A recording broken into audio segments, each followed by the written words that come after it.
क़िले अलमौत की दीवारों पर शाम का अंधेरा यूं फैला हुआ था जैसे पहाड़ खुद भी उस शख्स के जलाल से लरज रहे हों। लंबी तंग राहदारियों में सुर्ख मशलें लपक रही थीं और उसके सामने खड़े फिदाइयों के चेहरों पर वही खामोशी थी जो सिर्फ मौत के साथियों पर उतरती है। मसनद पर वो बैठा था, आंखें दहकते अंगारों की तरह सुर्ख और चेहरे पर ऐसी हैबत कि पत्थर भी सांस रोक ले। अचानक उसने फिदाइयों की कतार की तरफ देखा। वो नजर ऐसी थी जैसे किसी ने तलवार नियाम से खींच ली हो। आवाज गरजी, कौन अपने मौला से मिलने के लिए बेकरार है?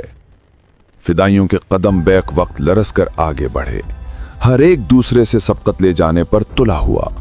हर एक की आंखों में अपनी जान कुर्बान करने की वो जुनून भरी चमक जो आम इंसानों में कभी पैदा नहीं होती। वो चंद लम्हे खामोश रहा, फिर उसकी सुर्ख आंखें एक फिदाई पर जम गईं। ये खंजर अपने सीने में उतार दो।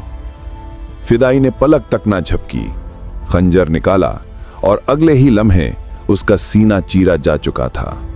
वो खून में भीगा हुआ जमीन पर गिर पड़ा और उसके चेहरे पर अजीब सी मुस्कुराहट जमी रह गई।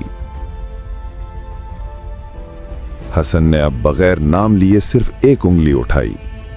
दूसरा फिदाई समझ गया। वो फसील की तरफ बढ़ा, कदम मजबूत, सांसें भारी और आंखों में वो शोला जो आम इंसानों के बस की बात नहीं। वो किले के किनारे पर खड़ा हुआ, एक लम्हे के लिए पीछे मुड़ा, शेखुल जबल की तरफ देखा और हाथ जोड़कर सर झुकाया। फिर एक चीखती हुई हवा के साथ उसने खुद को नीचे फेंक दिया। पत्थरों पर जिस्म के टकराने की आवाज यूं आई जैसे किसी ने बख्तर पर रखा पत्थर तोड़ दिया हो।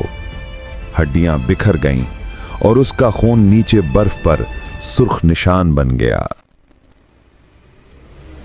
अब हसन ने तीसरे की तरफ देखा। वो फिदाई शायद उम्र में सबसे कम था, मगर आंखों में वहशत सबसे ज्यादा। उसने खुद आगे बढ़कर पूछा, हुक्म मौला? हसन ने दूर बहती बर्फानी नदी की तरफ इशारा किया। फिदाई तेजी से दीवारों से नीचे उतरा, नदी के किनारे खड़ा हुआ और बगैर एक पल सोचे बर्फ से ठंडे पानी में छलांग मार दी।